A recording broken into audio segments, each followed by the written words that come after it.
여러분 안녕하세요. 서민지의 한풀이 잉글리시 좋겠던 유닛 13입니다. 이번에는요. 목적어 자리에 올 수 있는 명사절에 대해서 배워볼 거예요. 목적어는 어떻게 해석할 수 있었죠? 네, 바로 을을로 해석할 수 있었습니다. 그러면 이렇게 명사절이 목적어에 올 수 있는 다양한 형태가 있겠죠. 그래서 그것을 우리가 함께 차근차근 배워보도록 하겠는데요.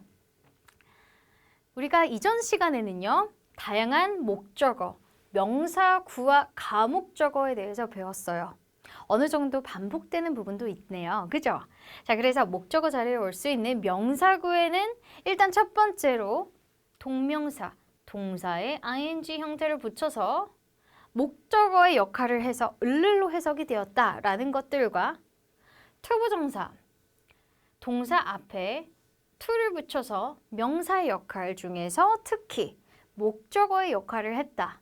그래서 을을로 해석하는 것들을 학습해 보았고요. 그 다음에 추가적으로 의문사랑 투부정사가 합쳐져서 을을로 해석되는 그러한 구문 독해도 해보았습니다. 자, 그 다음에 가목적어. 가주어, 가목적어 이제 정말 많이 반복했기 때문에 친숙해지셨을 거예요. 그래서 이 it이라고 하는 거는 일단 너무나도 길었던 무엇이? 목적어가 너무 보기 싫었던 거예요. 그래서 얘를 it으로 대체하고 얘는 사실 해석을 하지는 않아요. 그리고 투부정사와 대절을 후반부로 보내는 형태다 라고 생각을 해주시면 됩니다. 자, 그래서 it은 해석하지 않고 뒤에 있는 대절이나 투부정사를 목적어처럼 해석했다라는 포인트가 정말 중요하죠. 자, 그리고 나서 이제 본격적으로 목적어절 어떤 것들이 있나 확인을 해볼 건데요. 너무 많아 보이죠? 그렇지만 우리가 일단 포커스 맞출 것은 무엇이다? 얘네들의 각각의 의미를 반영해서 목적어절로서 목적어처럼 해석하기만 하면 된다. 그래서 얘의 의미만 잘 생각하면 돼요. 우리가 주어의 명사절 에서 했던 것들이 많이 반복이 되기 때문에 그걸 목적어, 을을처럼만 해석하면 끝납니다. 자, 그러면 시작해 보도록 할게요. 자, 먼저 대절 나옵니다. 대절은요, 목적어 자리에 왔을 때 너무 길어버리기 때문에 it이 대신 사용이 되어 가목적어가 사용되고 이 대절은 뒤로 보내버리죠. 그래서 it은 해석을 한다, 하지 않는다? 하지 않는다. 그리고 뒤로 보낸 대절을 우리가 목적어처럼 해석을 할 것이다. 그래서 우리가 example을 한번 봐보도록 할게요. 문장 구조를 보니까 우리가 문장의 몇 형식 때 배웠던 형태가 보이시나요? made 혹은 considered 이 동사들은 5형식에서 사용되는 동사들입니다. 문장 구조를 봤을 때도 I 주어, made 동사, it 목적어, clear 목적격 보어 자리인데 여기서 중요한 것은 이 다음에 대절이 있는 거예요. 그래서 그럼 얘는 해석을 하지 않고 얘를 목적어처럼 해석을 하면 되겠구나를 생각하시면 돼요. 그러면 나는 뭐뭐 하게 했다라고 해석하는 made예요. 나는 확실하게 했어요. 근데 무엇을? That I don't agree with the idea. 내가 그 아이디어에 동의하지 않는다는 것을 확실하게 했다. 이렇게 해석하니까 너무 깔끔하게 해석이 됐죠. 두 번째 또한 I considered 동사 it helpful 이렇게 표시가 되지만 it은 너무 길어서 뒤에 보낸 이 대절이랑 짝꿍이고 그리고 얘는 실제로 진주어로 얘를 해석해야 된다. 나는 여겼다 라고 하는 게 이제 주어 동사로 처음과 마지막을 장식을 했고 그 다음에 레이가 내 숙제를 도와준 것이 정말 유익하다고 여겼다 라고 해석해주면 됩니다. 자, 그래서 대절 같은 경우에는 이렇게 여러분들 반영하시면 되고 이제 whether로 가볼게요. whether 같은 경우에는 의미가 뭐뭐인지 아닌지 라고 해석이 되죠. 그래서 이 또한 목적어 자리에 올 수가 있으며 해석은 뭐뭐인지 아닌지를 을을 반영해서 해석을 해주시면 돼요. 그래서 example 첫 번째 문장이에요. I'm not sure. 나는 확실치 않아요. 이제는 조금 크게 끊어볼게요. Whether he will come or not. 바로 목적어 자리에 왔는데요. 여기에서 그가 올지 오지 않을지를 확신할 수가 없다 라고 해석하면 됩니다. 그죠? 자, 그 다음에 I wonder. 나는 궁금해합니다. 궁금합니다. 목적어를 으로 해석하면 되는데요. Whether I will be chosen as a leader. 내가 리더로 선택될지 선택되지 않을지를 궁금해합니다. 라고 해석하면 됩니다. 자, 그 다음 명사절 목적어에서 if를 배워볼 건데요. if라는 것 또한 이제 어떻게 해석이 돼요? 뭐뭐인지 아닌지를 으로 해석이 될 수 있습니다. 목적어 자리에 오는 경우에는 이렇게 해석이 된다를 기억해 주시고 첫 번째 문장 I'm not sure if Ray will come or not. 그래서 아까랑 동일한 부분이죠. Ray가 올지 오지 않을지는 나는 확신할 수가 없다 라는 것이었고요. 그 다음에 every step 모든 직원들이 wondered 궁금해했습니다. 자, 여기가 이제 삼형식 구조 목적어 자리죠. If the office would be relocated 라고 나왔어요. 그러면 사무실이 relocate라고 하는 거는 이전하다라는 동사예요. 이전될지 되지 않을지를 모든 스태프들이 궁금해한다 라고 해석하면 되겠죠? 자, 그 다음에 이제 what이에요. 우리 주어 자리에 오는 명사절에서도 what을 배웠었는데요.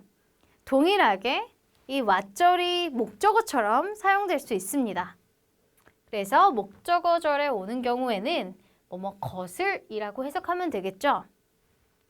그래서 I want to know. 나는 알고 싶어요. What he wants. 자, know라는 동사의 목적어라고 생각하면 되는데요. 그가 무엇을 원하는지를 알고 싶다 라고 해석하시면 되겠고요. 그 다음 they. 그들은 알고 싶어요. 무엇을요? What she prepared. 그녀가 무엇을 준비했는지를 이렇게 해석해 주시면 돼요. 자, 그러면요. 여러분들 지금까지 배웠던 거 대절도 있고 그 다음에 또 whether, 그 다음에 what 여기까지 배웠는데요. 그 다음에 이제 who, 패턴이 조금 비슷해요. 그죠? 자, who는요. 목적어 자리에 올 수가 있습니다. 누가라는 것을 반영을 하고요. 누가 무언가를 하는지를 이라고 해석해 주시면 돼요. 그러면 나는 알고 싶어요. Who will lead the orientation? 누가 이 오리엔테이션을 이끌지를 자, 요렇게 누가 이끌지를 이렇게 해석되는 포인트가 이제 who 목적어절이 목적어처럼 해석되는 포인트예요. 그 다음 문장에서 they asked 물어봤어요. 근데 이 ask 동사를 보니까 우리 사형식 때 배웠던 문장의 구조가 떠오르죠. 그러면 나를 물어보았다라고 해야 돼요? 아니면 나에게 무언가를 물어보았다라고 해야 되나요? 여기서 나에게 그 다음에 Who will be our next president를 물어보았다 라고 해석해 주시면 돼요. 그래서 우리가 형식을 아는 것은 너무나 중요합니다. 왜 그렇죠? 형식을 여러분들이 제대로 암기를 하지 않았다면 해석이 어떻게 돼요? 그들은 물어보았다. 나를. 그리고 어머, who가 이제 어떻게 해석해야 돼? 라는 생각이 들 수도 있어요. 그래서 사형식 구조다. 지금 한 번 더 복습을 합니다. 그들은 물어보았다. 나에게. 뭐를 물어봤냐면 누가 우리의 다음 사장이 될지를, 프레지던트가 될지를 이렇게 해석하면 되겠고요. 그 다음에 올 수 있는 게 이제는 when도 등장을 합니다.